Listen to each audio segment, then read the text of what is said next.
بسم الله الرحمن الرحيم.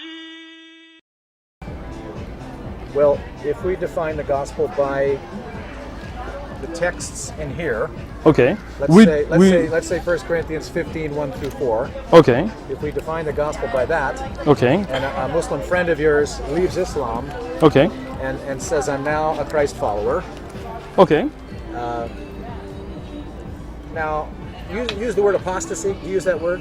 It's an English word, but okay. We say murtad. What word do you use? Murtad. So he becomes a heretic. No, a heretic is, I mean, these are all English words, right? Usually heretic used for mubtadi', like person of bid'ah, who is innovator.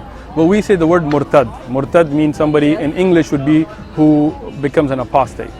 Okay.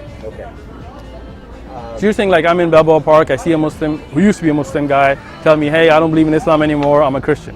Okay, go ahead. Okay.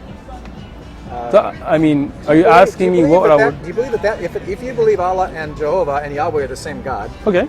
If you do. So I believe that what was referred to in the Old Testament and the New Testament as Eloh or Jehovah was referring to Allah, yes. Okay. So the biggest problem you would have with this man who has now followed Jesus and has left Islam, your biggest problem is that he's not actually following Jesus. He's not abiding by the teachings of the Quran. He's not abiding by what Muhammad taught. Is that the biggest problem you have with him? So I have two big problems there, right? First is that he's not actually following what Jesus taught, right? Because I believe this Bible today has been corrupted. And I would ask that person, for example, I would tell him in 2 Kings, chapter 8, verse 26, it says, Isaiah was 22 years old when he became king, and he reigned 1 year in Jerusalem. Yes. Right? In that same Bible that I'm holding in front of you, in 2 Chronicles, 2 Chronicles, in chapter 22, verse number 2, it says Isaiah was 42 years old. You see, 22 and 42. Right? When he became king and reigned in Jerusalem for 1 year. Go back to the first one. Sure. And read that again. Okay. Isaiah was 22 years old when he became king and reigned 1 year in Jerusalem. Problem. Go ahead. Ahaziah. Okay. Ahaziah. Not Isaiah. Isaiah is a prophet. Ahaziah was a king. Okay. So is this the same Ahaziah here? Problem. Go back to the other one. It's right here. Yeah.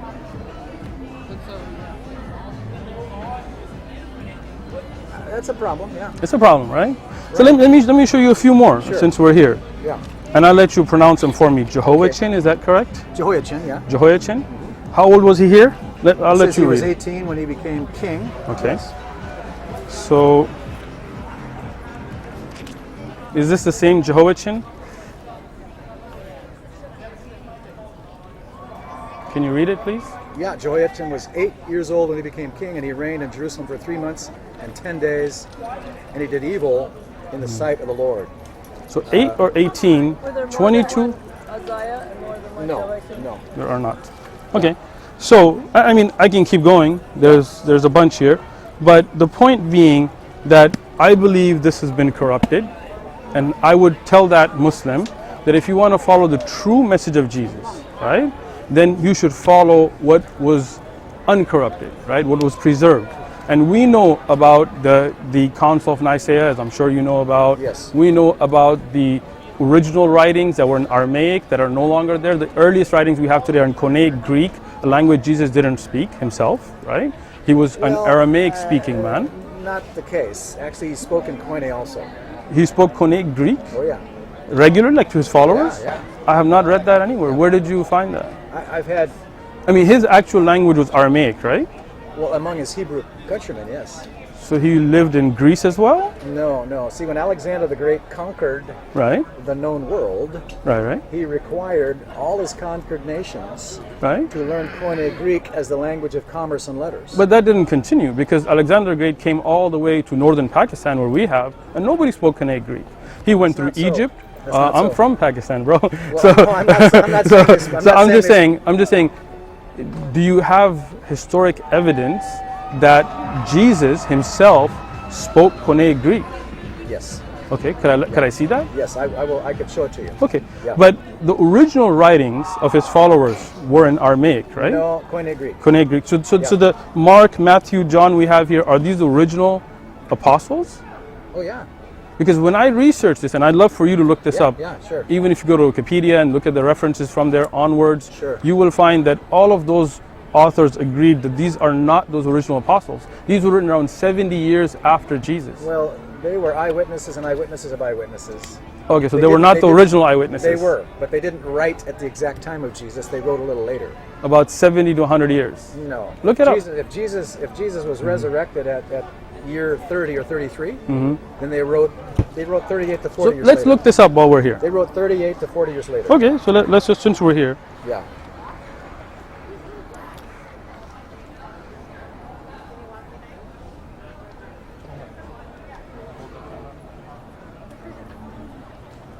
So let's go to Wikipedia. Just look up the New Testament. Okay? Yes.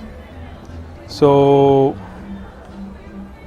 let's look up books. And you need to look up, Uthman, you need to look up, was the New Testament written in Koine Greek? Okay. Because they spoke Aramaic, but they also knew Greek. So you're going to send me evidence on that, because I've never read that Jesus spoke Koine Greek regularly. Okay. But let's go to Gospel of Matthew. Yes. Okay. So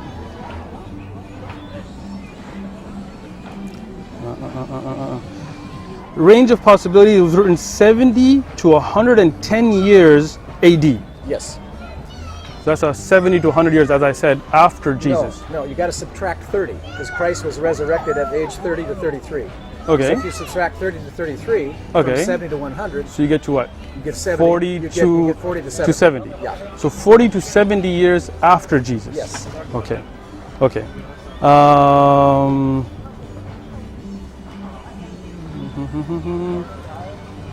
You know, here, So we just can a second. save a little time here. so, but if it I- says if I here. get to a point. But it says here want to share. authorship unknown, and this is what I was trying to get to about the who wrote these books, right? So the source unknown likely used hypothetical collections of sayings known as Q source through the existence of the Q, which questioned by some of the Yeah, scholars. well, Use yes. material. Can I? No, German higher criticism. Okay. Some of the contributors to Wikipedia used Sure, German sure. higher criticism. They did Okay. not use faithful biblical investigation. Used German higher criticism. Okay, so I That's mean, a German higher critic. when I go through all four of those books, Yeah. it mentions that the authorship is unknown. Well, that's Wikipedia's So- higher criticism. Okay. You know what higher criticism is? No, educate me. See, if we used higher criticism for the Quran, Sure. we would have to say there's nothing supernatural about it. Why not? Let me No, you're missing the point. no, let me answer that No, though. okay, you're missing the Okay. point. Rather than defending the supernatural origin of the Quran, Mm-hmm. and I'm defending the supernatural origin of the Holy Scriptures, Sure. higher criticism Okay. was a reflection of the Enlightenment. The Enlightenment Okay. was an attack on all supernatural suppositions. Sure. Okay, so the Enlightenment basically said this. There's no supernatural There's beings. no supernatural. Gotcha. Everything can be I explained understand. by physical laws. Sure, but the difference there being the Quran, at least we can say, was definitely written down and memorized during the lifetime of the Prophet Muhammad, peace be upon him. I have a whole video on this if you want to see it. I can send you books on it that show carbon dated copies Yes. in England by non-Muslims that show carbon dating to pages of the Quran to the lifetime of the Prophet Muhammad, peace be upon him, right? Which we don't have for the Bible, as far as I know. Be careful, because, I'd love the to be Apostle careful. John Okay, was able to recall, by the Holy Spirit's power, okay. exact discourses of Jesus. Well, I mean, you're a well-read man. I would love to get your input on these numeric errors Yes. that you see. See, my quarrel is this. If you've got 66 books in the Bible, which form an entire library, Sure. and because you We have 114 surahs. But okay, but they did not shape Western culture as much as the Bible did. True. Okay. Let's say you found 20 copyist errors in Okay. the Bible. All right. To suggest that negates and corrupts the whole message of the Bible is a pretty Okay. big presupposition. All right. Can I a give massive, you my massive Can I give you my opinion? Please. I believe Yes. that the Word of God should not even have one copyist error. let alone 60 or 20 or 40 or whatever you just said, Sure. right? I read some works from Jehovah's Witnesses that mention 50,000 errors, right? I haven't researched those, but these ones here that I have read myself Yes. show to me that there has been corruption in See, this it's a work. big Can I, leap, let me Uthman. finish. It's a big leap. So the Word of God is protected by God, yes. right?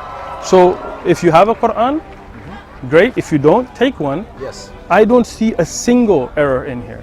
Not a copyist error, not a historic error. If you can show me one, I would be more than happy to sit down and discuss it. Okay. So to me, that shows that this is the preserved last testament without error. And this earlier testament that we believe in as well has had at least some errors that you've agreed to that Yes. there are. Okay. Copyist error. Copyist error, but there Yes. are errors in this Bible today, whether it's copyist or others, right? From the original manuscripts, yes. Okay, we're in agreement. Yes. There are mistakes or copyist errors in the Bible Right. today, and as I am claiming, and I'd love for you to prove me wrong, there's none in the Quran. So wouldn't you say following this It's book still without it's a errors? huge leap. How is that a leap? I mean, something without There's errors. a presupposition Okay. that it's heretical or irreverent to subject the Quran to what's called textual criticism. No, we'd love to open up to textual criticism. You know what textual criticism Yes. is? You do? Yes. Can you define it? So when you look at a text, Yes. and you look at it from a critical perspective, not from a religious perspective, Yeah. right? And you go through it to look at it in that critical view, right? And we are more than open. That's not the definition. Okay, what is your definition definition of it? of textual criticism Okay. is to study extant manuscripts that Okay. differ. All right. That's what we just said. No, So there if you are look different at, versions of the Quran. there are not. Yes, there are. Show me. I will. Okay, let me ask you Yeah. something. You've been to India, you've been to other places, right? When you pick up a Quran in any of those countries, Yes. how many chapters does it have? Well, let's agree on the definition of textual criticism first. First, let me just ask you this Okay, 'cause question. that's the topic we were on. Okay, but this is a part of the topic. Anywhere you go in the world, anywhere, from Iran to Afghanistan to Africa to China to the US to Russia, you will find 114 chapters, beginning with Surah Al-Fatiha, Alhamdulillah Rabbil Alameen, ending with Surah Nas, with the exact same number of verses, whether they're, numbered or not, any script you get, they all have to be in alignment to Mus'haf Uthman. Do you know Mus'haf Uthman? So this is what I was telling you, Yeah. that it's good for you to research these things, right? The companion Uthman, who was the actual companion of the Prophet Muhammad, peace be upon him, the first generation of the Sahaba, he set a standard. This is called the Mus'haf of Uthman. And every Quran in the world that's ever printed, is ever recited, every recitation, every accent has to be in accordance to Mus'haf Uthman. So there are never two Qur'ans, and that's why when you have traveled in the world, you have never found two Qur'ans that didn't match. That may be true, Okay, good. but We're in agreement. it does We're not, making progress. It does not invalidate. So we do agree there's only one Qur'an now, the Mus'haf Uthman, and all prints based on I've got to that. go back to some papers I've read. Okay, please. Yeah. So again, look up Mus'haf Uthman. Yeah. Okay. But that does not invalidate the testimony of the apostles. How you doing? It doesn't invalidate the testimony of the apostles. Don't talk about my friends like that. Go ahead, man. What did he say? I was just talking bad about you. Go ahead, man.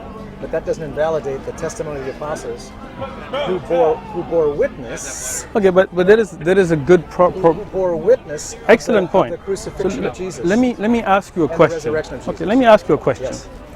Are there differences in the description of the resurrection? Only from the standpoint of witnesses. Okay, so those Just- witnesses just as- did disagree with each other No, on no. some details, right? How you doing? How you doing? You sound like a Christian. I am one. Okay. I Nice. belong to him. All right. I'm your raving fan. All right. Have you heard of Simon Greenleaf? No. All right. Simon Greenleaf was a skeptic. He was an agnostic. Okay. All right. And he was one of the best professors in law in America. Okay. And as a professor of law, he was the chief writer on circumstantial evidence as admissible in putting together evidence for a case. Okay. And so his students said, since you're a skeptic, you don't believe Jesus was the Messiah. Okay. Why don't you take the testimony of the four evangelists, Matthew, Mark, Luke, and John, and pretend you're putting them on the witness stand. Okay. And here's what I want you to find out. If you see the slightest evidence of collusion, we want you to completely document that. Okay. Because when you interview four different witnesses of an event independently, Right. their words, get some different their words will versions. be similar but not identical. Okay. And so Simon Greenleaf was so convinced by the testimony of the four evangelists, he became a believer, a Bible-believing Christian, a follower of Jesus. Okay. And for his namesake, they founded a law school called the Simon Greenleaf School of Law. Okay. And many believers, many Christ followers have gone to school there and become attorneys. Okay. So, if there is a slight difference in how the apostles describe the events surrounding the resurrection, Okay. But that there might- is. that might You agree? that, There is. Okay. that might prove faithful eyewitnesses rather than collusion, because I agree with Simon Greenleaf. Okay. Okay. Yeah. That's your Yeah. that's What's your your right. name? So Henry, Jay. God bless you. Bye. have a good one. God love you. So now let's go back to the discussion here. Yes. So there are copyist errors in this book when there are none in that. I haven't checked that Okay, out yet. so far. I've read papers that show Okay. there are. Okay, let's see them. Okay. I've shown you the ones that I've shown you. Yes. I'd love for you to come back and show me in the Quran. Right. If I found one copyist error, Right. I would not believe in this book. be careful. No, I'm serious. You think I just started this kind of discussion? No. This has been 20 some odd years of going No, back and forth. But I everything, believe. everything I've heard from my Muslim friends is this. Okay, your That if- Muslim that- friends are scholars? Well, I'll just put it this way. Okay. Each of my Muslim friends have said this. Mm-hmm. If you subject the Quran to textual criticism, Okay. that's an act of irreverence. I disagree. Because you're presupposing... But that's disagree. Because Oh, you're presupposing... okay, so let me explain something. presupposing that there might be a copyist error. But that is an incorrect assumption, and what your Muslim friends told you is also incorrect. Let me explain why. Okay, Because we got to get going. We're going to a dinner tonight. I know. Sorry. So can we continue this another time? Sure, but let me just end with this. Okay. Okay. The Quran, every print that we have Yes. gets reviewed against the manuscript of Uthman. Yes. So textual criticism is conducted to make sure that it's in accordance with the original. Uthman himself took all the writings, he brought them together, and he made all of the companions who were memorized the Quran, Yes. headed by Zayd ibn Thabit, Yes. to show that this is an agreement, that there is one standard. So I would be more than open to textual criticism. Yes. I do not think that to be heresy because Uthman Yes. did it. But this Quran, it says, La rayba fihi. There is no doubt in this book. In the beginning of the Quran, Surah Al-Baqarah. Okay? This is a book where there is no doubt. If I found one error in it, I would not believe in it. And in my years of studying it, cover to cover with scholars, discussing with Christians and Jews and Hindus and others, Yeah. nobody's been able to give me one error in the Quran. Well, So there now is go one home. error. Show it to me. It's in concept. How is that an error? This is your opinion? No, or here's the error. Okay. If Yahweh wants you, Okay. He will find you through Jesus. How is that an error in the Quran? And you will not be able to resist the love of Jesus. You Look, won't be I able- love Jesus already. No, the Jesus of the apostles. Okay, You won't be able are to you- resist, Uthman.